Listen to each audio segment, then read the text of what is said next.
भगवान, आप सत्संग में अक्सर अपने किडनी रोग की चर्चा करते हैं और ये बताते हैं कि ये प्रारब्ध से है, पर श्री जी की अनन्य शरणागति से इतना भयंकर शारीरिक कष्ट भी श्री जी अपनी गोद में बिठाकर कटवा रहे हैं। महाराज जी, मैं अज्ञानी हूँ, मुझे क्षमा करना गुरुदेव भगवान, पर मेरे मन में बार बार ये प्रश्न उठता है कि श्री जी के अनन्य चिंतन और शरणागति होते ही करोड़ों जन्मों के पाप नष्ट हो जाते हैं, तो फिर आपका ये तो जन्मों के नष्ट हो जाते हैं, लेकिन जो तीर छूट चुका है तूड़ीर में, उनको तो जला दिए।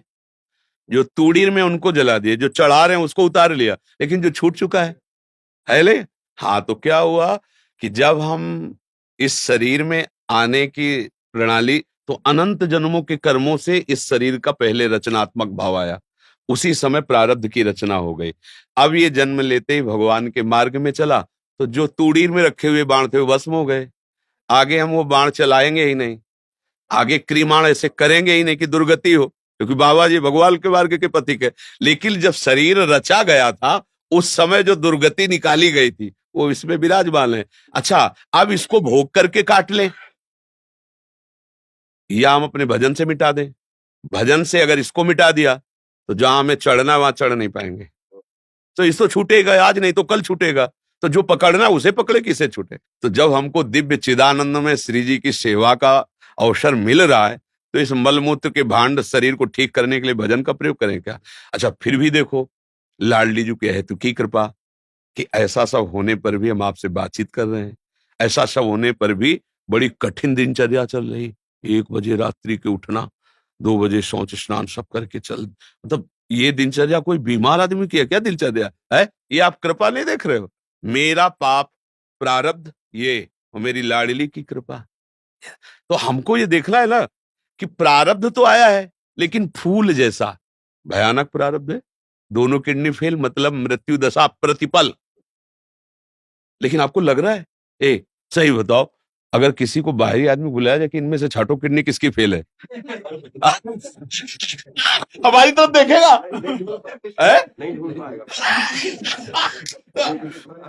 हाँ, वो तुम्हारी तरफ देखेगा कि इनमें से कौन किडनी फेल है। ये लाडली की कृपा नहीं दिखाई दे रही। अच्छा, ये तो बाहरी बात है। आंतरिक अगर हम उस रोग में होते तो आपसे कैसे बात करते। हाँ, क्या बोल रहे हो, ऐसे बोल रहे हैं। दाड़ कर सत्संग में सब अपनी दिनचर्या श्री जी को देखो, फिर तुमसे बातचीत कर रहे हैं। मतलब कहीं है किडनी रोग, कहीं नहीं। तो बेचारा अपना एक कोने में पड़ा, वो भी सोच रहा है कि बुरी जगह आ गए। मतलब इसलिए वो भी बेचारा सोच रहा है कि गलत जगह हमने अटैक किया। हाँ, हमारा यहाँ कोई स्वागत सम्मान नहीं। ये लाडली जी की कृपा है, इस पर ध्यान ही नहीं देना है। अच्छा, हम कभी जैसे किसी को ये बात कहते हैं ना, तो इस बात से कहते हैं कि देखो तुम निराश मत हो, हम केवल तुमको बातें ही नहीं कह रहे, वो हमारा जीवन है। हाँ, हम खुद उस, अच्छा ऐसा नहीं कि कष्ट नहीं होता, कष्ट होता है।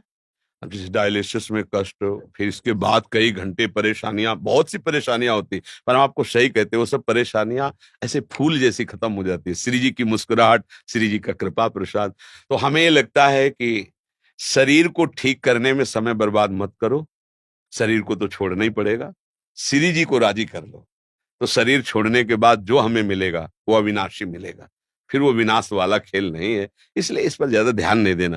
अच्छा, जब तक श्री जी को चलाना है तो ऐसे ही चलाना है, और नहीं चलाना है तो स्वस्थ किडनी वाले चटनी हो जाते हैं। एक्सीडेंट हुआ, बोले हाथ उधर गया, पैर उधर गया, किडनी वो फटी पड़ी है। किसका, देखो ना, अतरे दिन सब घटनाएं होती है। तो इसलिए हमको ये चिंता नहीं है हमारी किडनी खराब, हमें कैंसर हो रहा है, होने दो। राधा राधा राधा, हमें जहां जाना है वहीं पहुंच जाना है। हम देखो, गाड़ी की तब तक चिंता होती जब तक मंजिल तय नहीं हो जाती।